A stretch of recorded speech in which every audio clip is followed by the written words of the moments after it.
ជាថ្ងៃអាទិត្យហើយបងប្អូនមានចៅមកជួយច្រកបង្អែមទៀតថ្ងៃនេះនាងខ្ញុំចង់បង្ហាញពីរបៀបធ្វើបង្អែមសុខភាពញ៉ាំជាលក្ខណៈគ្រួសារយើងបានយ៉ាងងាយងាយនេះមានមុខដូចខ្ញុំដាក់ឲ្យមើលអញ្ចឹងហើយវិធីធ្វើនេះត្រាំប្រហែលម៉ោងហើយដែលត្រាំយូរជាងគេមានតែក្របឈូកហើយនឹងព្រិលត្រចៀកកម្មហើយនឹងជ័រប៉េះមានតែ3មុខហ្នឹងទេដែលត្រូវការត្រាំយូររយៈពេលពី3ម៉ោងទៅ6ម៉ោងនឹងត្រាំរីកស្អាតអស់លែងឲ្យមានដុំកដាលនឹងចំពោះទឹកព្រិលត្រចៀកកម្មនឹងយើងត្រាំយូរជាងគេហើយនឹងក្របឈូកហើយនឹងជ័រប៉េះវិធីធ្វើតិចទៀតខ្ញុំនឹងបង្ហាញ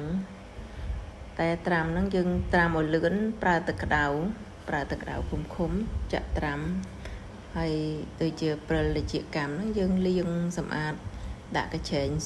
សម្រស់ឲ្យស្រស់តិចទៅហើយរួចយើងយកមកផ្សំគ្រប់មុខហ្នឹងមានប្រមាណមុខហ្នឹងនេះទៅជ័រគេហៅជ័រនេះគេហៅស្ករសុខភាពនេះគឺជ័រប៉េះ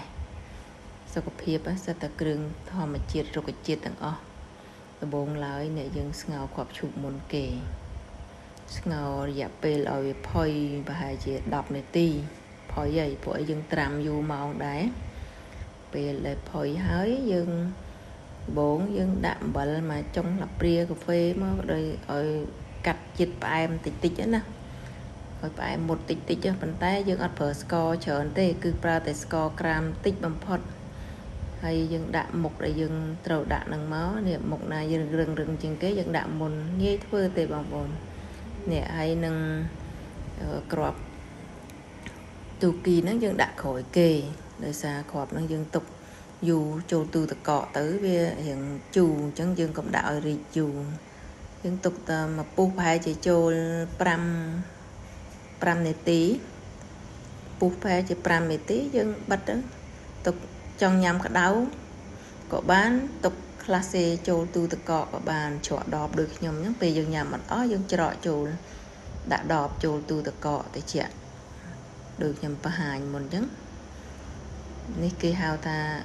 បង្អែមសុខភាព